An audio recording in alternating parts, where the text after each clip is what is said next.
warahmatullahi wabarakatuh. Salam sejahtera bagi kita semua. Selamat siang teman-teman, berjumpa kembali ya kita di mata kuliah yaitu manajemen keuangan. Teman-teman, pada kali ini kita memasuki pertemuan ketiga. Gimana kabarnya teman-teman? Sehat semuanya? Masih semangat kan? Iya. Oke, pada pertemuan ketiga kali ini kita akan membahas terkait dengan analisis rasio keuangan. Setelah sebelumnya, yaitu pertemuan kedua, kita sudah membahas tentang fair value of money, yaitu terkait dengan bagaimana keuangan bisa mencapai pada tahap inflasi ataupun kenaikan. Ya, sudah kita bahas ya. Maka pertemuan kali ini kita akan membahas lebih detail terkait dengan analisa-analisa dari rasio keuangan. Mungkin di sini ada yang sudah paham atau yang sudah pernah dengar nih terkait dengan rasio keuangan? Belum ya? Oke, kita bahas pada pertemuan kali ini. Namun sebelum itu, mari kita berdoa menurut agama dan kepercayaan masing-masing. Semoga pertemuan kita kali ini bisa berjalan dengan lancar. Berdoa menurut agama dan kepercayaan masing-masing, dipersilakan.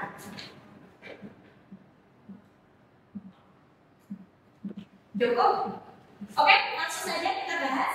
Yakni pertemuan kali ini kita membahas terkait analisis rasio keuangan ya. Apa saja yang akan kita bahas pada pertemuan kali ini teman-teman? Ya tentunya ya, harapannya teman-teman pada pertemuan kali ini yaitu paham terkait dengan rasio keuangan dan jenis-jenis dari rasio keuangan itu. Kemudian pastinya juga bisa menghitung dari rasio keuangannya. Nanti akan kita bahas detail karena pertemuan selanjutnya kita akan banyak ya hitung-hitungan ya terkait dengan keuangan yang ada pada suatu perusahaan. Oke, apa saja materi kita? Ada definisi rasio keuangan, jenis-jenis rasio keuangan, yaitu ada rasio likuiditas, solvabilitas, rasio aktivitas, dan juga rasio profitabilitas. Akan kita bahas satu persatu. Apa yang dimaksud dengan rasio keuangan? Nah, rasio keuangan adalah perhitungan rasio ya dengan menggunakan laporan keuangan yang berfungsi sebagai alat ukur ya dalam menilai kondisi keuangan dan kinerja perusahaan. Jadi bagaimanakah kondisi keuangannya? Apakah perusahaan ini dinyatakan baik? Nah, mungkin teman-teman sudah pernah dengar ya berita ya, oh ternyata perusahaan A tahun ini mengalami kerugian. Dilihat dari mana itu teman-teman? Dari mana? Laporan keuangannya, ya kan? Nah, maka perlu dan penting sekali membahas terkait dengan rasio keuangan ini. Dikatakan tahun ini mendapatkan laba bersih yang meningkat. Ya dari mana? Dari rasio keuangan. Oke, lantas jenis-jenis dari rasio keuangannya ada apa saja? Yaitu ada rasio likuiditas tadi, solvabilitas, profitabilitas, aktivitas, dan juga transaksi. Apa itu rasio likuiditas? Yaitu rasio yang menunjukkan kemampuan perusahaan dalam memenuhi kewajiban ya, atau membayar utang jangka pendeknya yang akan segera jatuh tempo. Jadi biasanya perusahaan pasti kan modalnya nggak semuanya dari pemiliknya ya, ada dari pemegang saham, ada dari investor gitu kan, dan juga bisa saja didapatkan dari apa? Hutang. Kemudian, nah, jadi ketidakmampuan perusahaan ini dalam memenuhi kewajiban jangka pendek ini itu ada faktor-faktor tertentu. Apa saja teman-teman? Contohnya perusahaan tidak memiliki dana, sudah berjalan misalkan, oh ini perusahaan sudah berjalan 1 tahun, 2 tahun ternyata ya untuk bisa balik modal atau untuk menambahkan modal itu kurang, maka diambillah dari hutang. Ya. Kemudian yang kedua, perusahaan tidak mengalami kesusahan finansial, ya, namun tidak dapat mencairkan asetnya.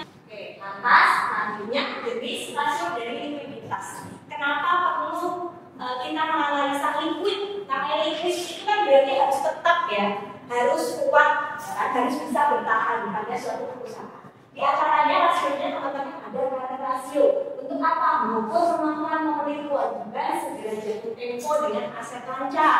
Kemudian ada pressure, mengukur kemampuan perusahaan dalam memenuhi kewajibannya sesegera mungkin. Ya, kemudian yang ketiga ada cash ratio, ya, yaitu untuk mengukur seberapa besar sih uang kas ya, yang ada untuk keuangan jangka pendek. Dan selanjutnya, ya teman-teman, yang kedua, rasio solvabilitas. Sebelum kita masuk rasio solvabilitas, ada yang bertanya tadi terkait dengan rasio likuiditas. Cukup? Paham, teman-teman?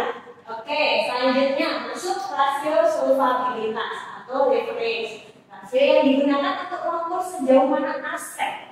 Jadi di sini yang lebih ditekankan adalah berapa jumlah asetnya yang ada pada perusahaan untuk membiayai utang. Apa saja solvabilitas atau leverage? Yaitu ada debt ratio, kemudian debt to equity ratio, kemudian ada long term debt to equity ratio.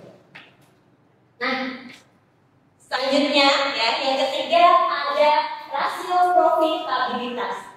Nah, pernah dengar nggak kata-kata profit, laba, keuntungan? Sama nggak itu artinya? Mungkin bisa dijawab nggak? Yang dipahami dasar di tentang rasio itu keuntungan, ya, berarti keuntungan perusahaan. Rasio profitabilitas rasio yang digunakan untuk mengukur kemampuan perusahaan dan menghasilkan laba. Ya. Jadi gimana caranya biar perusahaan itu mendapatkan laba? Dihitung berapa sih labanya tahun ini? Ya. Apakah tahun ini kita mendapatkan peningkatan laba atau profit? Apakah tahun ini kita mengalami penurunan? Dan itu didapat dari mana? Dari hitungan ini rasio. Oke, mungkin langsung saja kita masuk pada hitung-hitungan ya. Ada ROA, ada ROE, ada gross profit margin, ya kan? Yaitu untuk mengukur yang ROA untuk mengukur seberapa besar kontribusi aset dalam menciptakan laba bersih. Jadi laba bersih. Pernah dengar teman-teman ada net, ada gross. Ya, bedanya apa? Gross dan juga net. Harga biasanya harga net atau beratnya net atau masih bruto. Bedanya kalau net berarti bersih. Oke. Kemudian ROE rasio yang menunjukkan seberapa besar kontribusi ekuitas dalam menciptakan laba bersih. Kemudian ada gross profit margin, mengukur besarnya persentase laba total atas penjualan bersih. Oke, langsung kita bahas satu-satu ya teman-teman. ROA, return on asset. Nah, rumusnya apa? Ada laba bersih dibagi dengan total aset. Biasanya kalau teman-teman ada dalam laporan keuangan ya, terutama perusahaan terbuka yang sudah sahamnya dijual belikan, itu kan pasti harus menampilkan laporan tahunan, ya nggak? Nah, dalam laporan tahunan pasti ada namanya ROA. Menghitung ROA dari mana? Laba bersih dibagi dengan total aset. Coba teman-teman kita hitung bersama dulu ya. Nanti setelah ini teman-teman dikerjakan mandiri. Buatlah analisis rasio keuangan berikut. Dari tabel ini ya, kita hitung ROA-nya. Ada laba bersih, yaitu berapa? 137 juta. 30303 rupiah. Kemudian di tahun 2016 156.558.767. Berarti laba bersih tahun 2015 dan 2016 naik ya? Naik.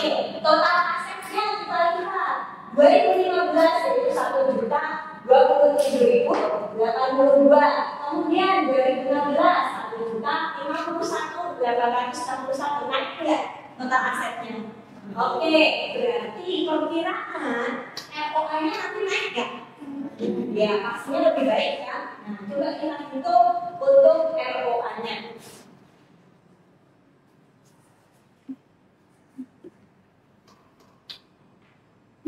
Berarti rumusnya apa teman-teman? Laba bersih. Coba kita lihat di tahun 2015. 100 berapa? 137 30. Oke, 303. Kemudian total asetnya berapa? 1 juta 27 82.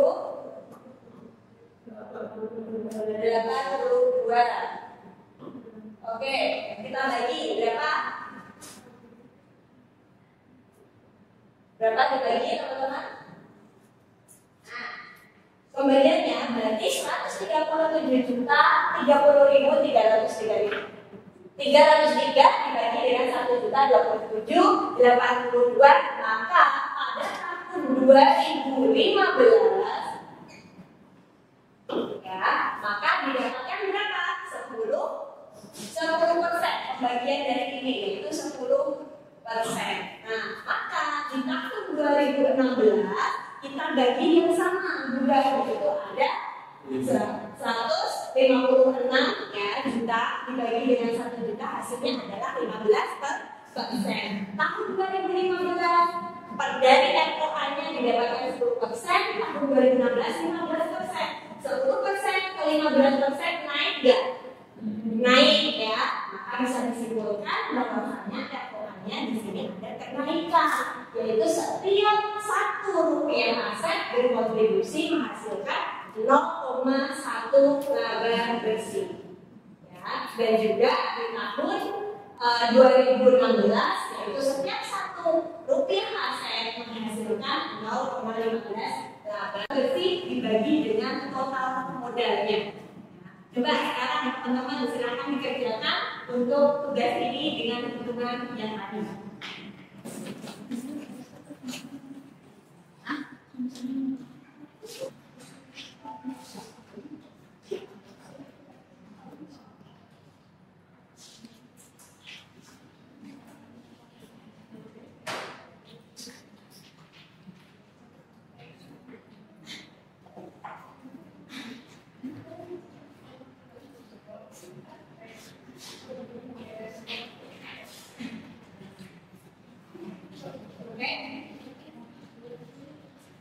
Tadi sudah kita hitung terkait dengan ROA-nya ya, return on asset. Kemudian sekarang equity-nya hampir sama, hanya saja kalau ini menggunakan total modal, ya tadi dengan total apa? Aset. Ada yang mau menjawab? Silakan angkat tangan. Oke, siapa namanya?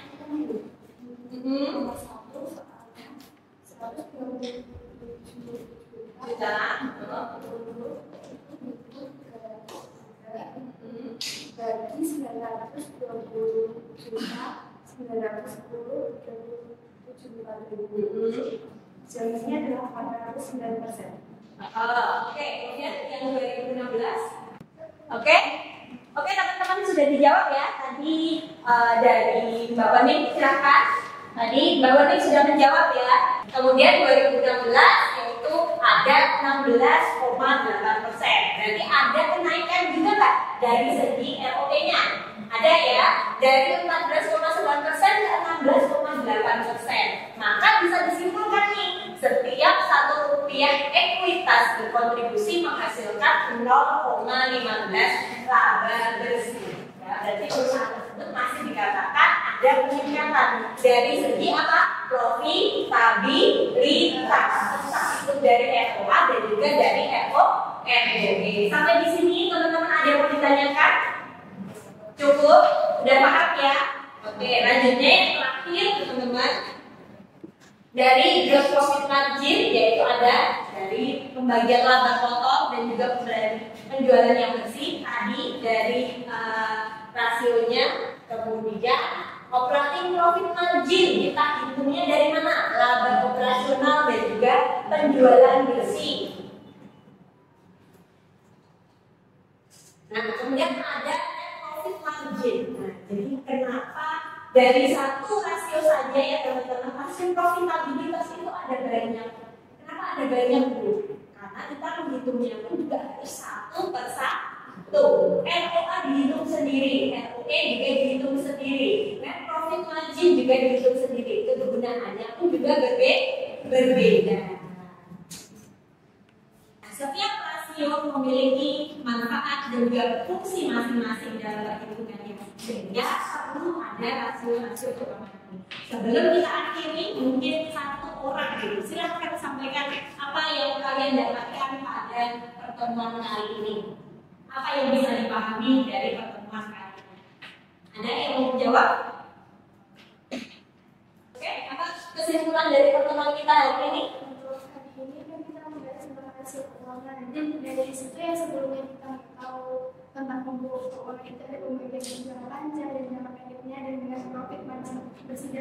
kalkulatornya, kita jadi tahu dengan perhitungan-perhitungan tadi ternyata setiap tahun itu tuh bisa dikalkulasikan bahwa perusahaan itu oh iya mengalami kerugian dan mengalami laba kayak gitu. Jadi setiap usaha itu harus ada accounting yang bagus di dalam perusahaan. Jadi misalkan kalau yang di profitabilitas itu naik, jadi kan otomatis untuk net profit nantinya yang bersih itu kan kita harus nanti untuk kedepannya ya juga turun itu caranya gimana ya kita bisa tahu apa perhitungan yang kita lakukan.